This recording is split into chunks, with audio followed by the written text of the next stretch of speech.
मित्रों नमस्कार। आप हैं बसंत गुरु जी के साथ। मेरे युवा, आप पुराने केचुले त्याग दीजिए।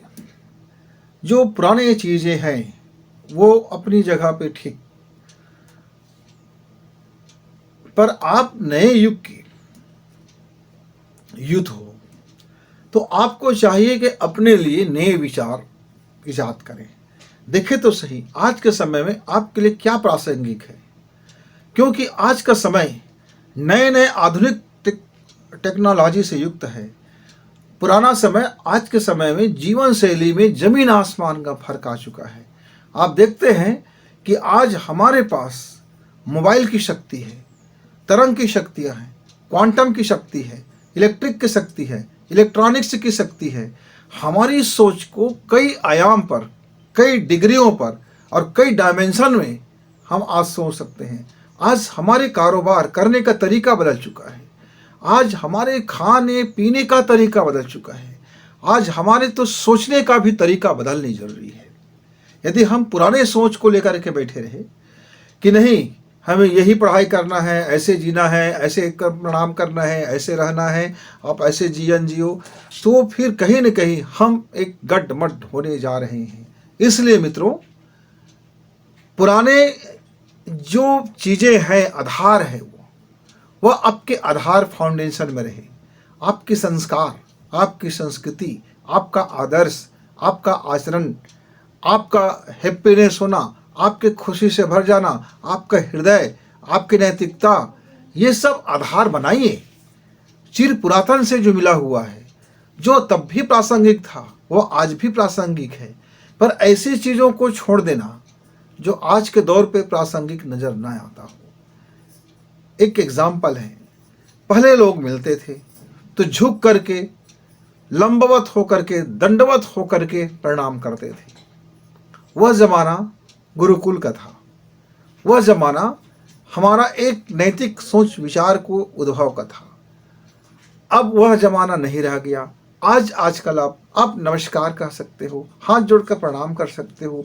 वही श्रद्धा है, वही नियत है और वही प्रतिफल है। तो समय के साथ में जैसे जैसे गुजरते हैं वैसे वैसे ही अपने को अपडेट करना होता है। पहले ज़माने में कोई टीवी नहीं हुआ करता था, कोई लाइव प्रसारण का साधन नहीं था। तब महाभारत युगीन में युधिष्ठिर सोच रहे थे, कृष्ण से पूछा कि यह पूरे युद्ध को हम लोग सिर्फ देख रहे हैं, हमारे अलावा अब और कोई नहीं देख रहा होगा। तब कृष्ण ने कहा, इसका पूरा सजीव प्रसारण यानी लाइव प्रसारण, कौन क्या बोल रहा है, कौन क्या सोच रहा है, यहाँ तक कि उसके मन में क्या चल रहा है, इस सारे विश्लेषण करने की क्षमता संजय को है। और संजय को वह दिव्य दृष्टि प्राप्त है कि वह देख भी सकता है, सुन भी सकता है और मनों के भीतर में क्या चल रहा है वह भी जान सकता है, कौन से प्लानिंग चल रहा है वह यह भी जान सकता है। और वह हूबहू अपने राजा को यानी धृतराष्ट्र को बता रहे थे। युधिष्ठिर ने सोचा ये तो अद्भुत कला है, ये तो अद्भुत ज्ञान हो गया। उस जमाने में एक संजय को था, वेद व्यास को था, वाल्मीकि में पास था, बुद्ध में यह था, यानी उन महापुरुषों में था जो इसके काबिलियत रखते थे। अंतर्दृष्टि से वह दूर दृष्टि को देख सकते थे। पर हमारे आज टेक्नोलॉजी ने सहज कर दिया। एक छोटा बच्चा भी हाथ में मोबाइल पकड़ लेता है और कहीं का भी लाइव प्रसारण देख लेता है, दुनिया भर की चीज़ें देख लेते हैं। बड़े बड़े विद्वानों को वो पढ़ सकते हैं, सुन सकते हैं, चित्रण को देख सकते हैं। मतलब अब टेक्नोलॉजी इतना बदल गया। जब टेक्नोलॉजी बदल गया तब हमारा जीवन शैली में भी बदलाव आने लगा। तो मित्रों, आज के ज़माने के अनुरूप आप आने वाले 50 साल से 100 साल की कल्पना कीजिए। उस कल्पना की दुनिया में आज आप कैसे अपने को फिट करोगे, क्या कौन सा अन्वेषण करोगे, कौन सा रिसर्च करोगे, कौन सी नई तकनीकी दोगे, कौन सी नया सॉफ्टवेयर दोगे, कौन सी नया टेक्नोलॉजी जन्म दोगे जो आज से आने वाले 100 साल के लिए उपयोगी हो। यदि आप यह विचार सोचते हैं, यह आइडियाज़ लाते हैं, यह थॉट अपने जीवन में लाते हैं कि अणु, अभी हम क्वांटम और अणु पर काम कर रहे हैं, अब हम इससे आगे यदि हम काम करते हैं तब हमारा टेक्नोलॉजी और शानदार होता हुआ चला जाएगा। पहले एक जहाज में उड़ने की कल्पना था, आज ड्रोन यानी उड़ करके दवाइयां से लेकर के क्या न क्या चीज सप्लाई हो रहा है। यातायात पहले सड़क तक सोची थी, आज हमारा यातायात अंतरिक्ष में हो रहा है।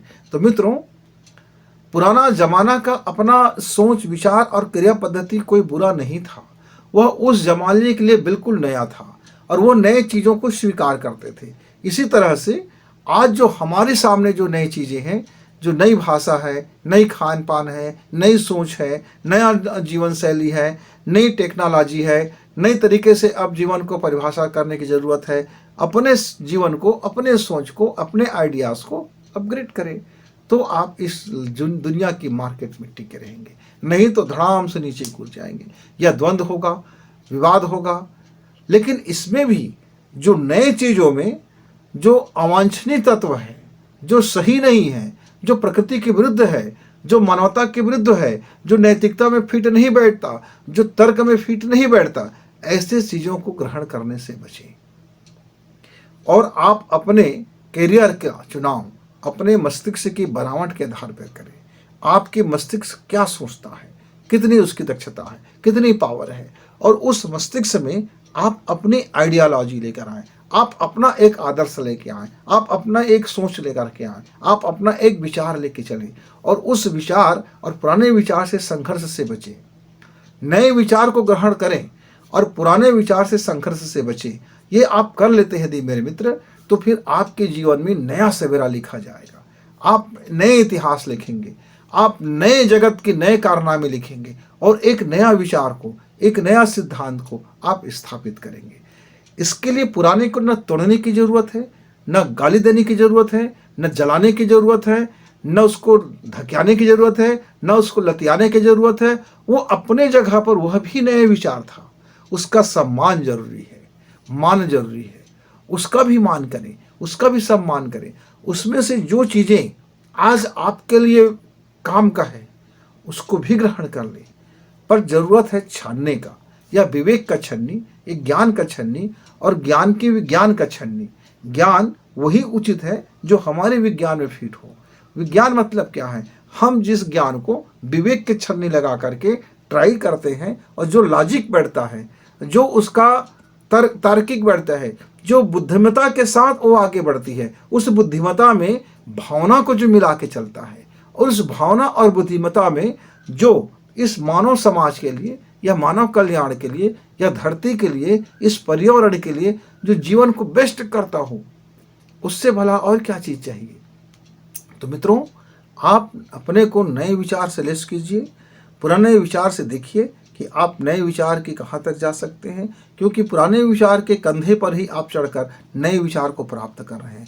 यानी पुराने लोगों के कंधे पर चढ़कर आप नए आसमान को छू रहे हैं। इसलिए पुरातन भी अपनी जगह स्थापित, उसका भी अपना मान, और नवीन चूंकि शिखर को छूना है तो उसका भी अपना सम्मान। तो आइए नए विचारों के साथ अपने जीवन को नए लाइफ स्टाइल में, नई सोच, नई दृष्टिकोण और नया जीवन, नई ऊर्जा, नया रंग और नया उत्साह, नया उमंग के साथ अपने जीवन को जिएं और जीवन को सार्थक भी करें और जीवन सफल भी बने, सार्थक भी हो, सफल भी हो, समृद्धिशाली हो और प्राणवान भी हो, प्रज्ञा भी हो, श्रद्धा भी हो, प्रेम भी हो और जीवन में हंसी खुशी भी हो। तो मित्रों, फिर गुरु जी को इजाज़त। नमस्कार, धन्यवाद।